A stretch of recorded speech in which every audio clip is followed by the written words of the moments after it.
অনির্বাণের বিদায়বেলাতে অনির্বাণের দেহের ধারের কাছেও ঘেঁষতে দিল না এবার রাইকে অনির্বাণের মা। হ্যাঁ বন্ধুরা, ভিডিওতে লাইক দিয়ে দেখতে থাকুন। গাড়িতে করে যখন অনির্বাণকে শেষবারের মতন দেখার জন্য পরিবারের লোকেদের উদ্দেশ্যে বাড়ির বাইরে অনির্বাণের লাশটুকু আনা হয়, ঠিক সেই মুহূর্তে অনির্বাণের মা ছুটে গিয়ে বলতে থাকে যে অনি, অনি তুই আমার কথা শুনতে পাচ্ছিস? আমার আওয়াজ তোর অবধি পৌঁছচ্ছে? এই অনি, তুই আমার কথা শুনছিস?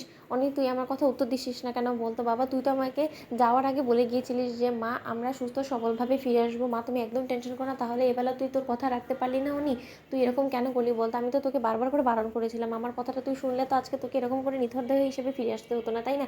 ঠিক সেই সময় অনির্বাণের বাবা কান্নায় ভেঙে পড়ে এবং বলতে থাকে যে অনি, তুই এরকম করে আমাদের সকলকে ফেলে রেখে চলে গেলে আমাদেরকে কে দেখবে? অনি, তুই তো আমাদের শেষ ভরসা ছিলিস বাবা, তুই আমার কথা শুনতে পারছিস? অনি, তুই একবার একটু সাড়া দে না বাবা, আমরা কোনো মতে বিশ্বাস করতে পারছি না যে তুই মৃত। ঠিক সেই সময় যখন স্রোত রায়ের বৌমণি রায়কে সেখানে নিয়ে আসে, ঠিক সেই সময় রায় অনির্বাণের লাশ দেখা মাত্রই কান্নায় ভেঙে পড়ে এবং অনির্বাণের সেই নিথর দেহের কাছে যখন দৌড়ে আসে, ঠিক সেই মুহূর্তে অনির্বাণের মা বলতে থাকে যে একদম না, একদম তুমি এরকম দুঃসাহস যদি দেখো তো আমার থেকে খারাপ কেউ হবে না। এক্ষুনি তোমাকে আমি এমন এক চর মারবো যে তুমি চিরকাল মনে রাখবে। আমি সকলের সামনে কোনো রকম কোনো তামাশা হোক সেটা চাই না রাই, তাই আমি তোমাকে হাত জোর করে অনুরোধ করছি তুমি এক্ষুনি এখান থেকে সরে যাও। আমি আমার ছেলের দেহের ধারের কাছে তোমাকে ঘেঁষতে দিব না, এই কথাটা তুমি মাথায় রেখো। ঠিক সেই সময় রাই বলতে থাকে যে কেন ঘেঁষতে দেবেন না বলুন তো?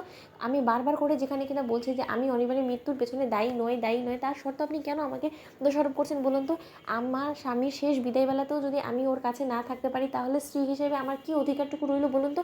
ঠিক সেই সময় সার্থক বলতে থাকে যে দেখুন আন্টি, মানছি যে আপনি ছেলে হারানোর শোকে শোকা হতো, কিন্তু তাই বলে আপনি রায় দিদিভাইয়ের সাথে কিন্তু এরকম অন্যায় করতে পারেন না। আপনি এই জিনিসটা ভুলে যাবেন না যে রায় দিদিভাইও কিন্তু অনির্বাণ দাদা ভাইয়ের জীবনে একটা ভূমিকা রাখে। অনির্বাণ দাদা ভাইয়ের স্ত্রী সে, স্ত্রী হিসেবে তার প্রাপ্য সম্মানটুকু আপনি তাকে দিতে বাধ্য। আপনি সেটা কেন ভুলে যাচ্ছেন বলুন তো বারবার করে আন্টি? ঠিক সেই সময় অনির্বাণের বাবা বলতে থাকে যে আমার ছেলের শেষ বিদায় বেলাতেও তুমি ওকে শান্তি দিতে চাও না, তাই না? তার জন্য তো এখানে দাঁড়িয়ে এরকম করে অশান্তি করছো। বলো তো তুমি কি চাওটা কি বলো তো? আমার ছেলেকে চিতার আগুনে পোড়ানোর আগের শেষ মিনিটেও ওকে এরকম করে যন্ত্রণা দেবে, ওকে এরকম করে যন্ত্রণায় কাতরাতে কাতরাতে এত মনে কষ্ট নিয়ে ওকে বিদায় দিতে হবে, ওকে আমাদের সকলকে ছেড়ে চলে যেতে হবে? আমার ছেলেকে এবার অন্তত একটু তুমি ক্ষমা দাও রায়, আমি তোমার কাছে হাত জোর করে অনুরোধ করছি। ঠিক সেই সময় রাই বলে থাকে যে না, আপনারা আমার স্বামীর দেহে থেকে আমাকে আর যাই হোক না কেন কোনো মতে আলাদা করতে পারবেন না, কারণ আমরা এক, এবং আমার মন থেকে অনির্বাণকে কোনো মতে আপনি মুছে দিতে পারবেন না। ঠিক সেই সময় রাই নিজের অধিকার ফলিয়ে যখন অবশেষে অনির্বাণের দেহের কাছে যায়, ঠিক সেই সময়ই রাই অনির্বাণকে ধরার চেষ্টা করা মাত্রই বলতে থাকে যে অনির্বাণ, আমি এখনও পর্যন্ত বিশ্বাস করতে পারছি না যে তুমি আমাকে ছেড়ে পৃথিবী থেকে চলে গিয়েছো।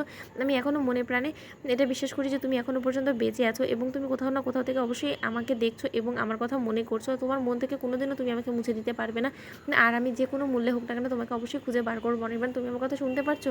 অনির্বাণ ঠিক সেই সময় স্রোত বলতে থাকে যে দিদিভাইয়ের মাথাটা খারাপ হয়ে গেছে। তো বন্ধুরা, ভিডিওটি ভালো লেগে থাকলে অবশ্যই লাইক, কমেন্ট, শেয়ার করে সাবস্ক্রাইব করতে ভুলো না।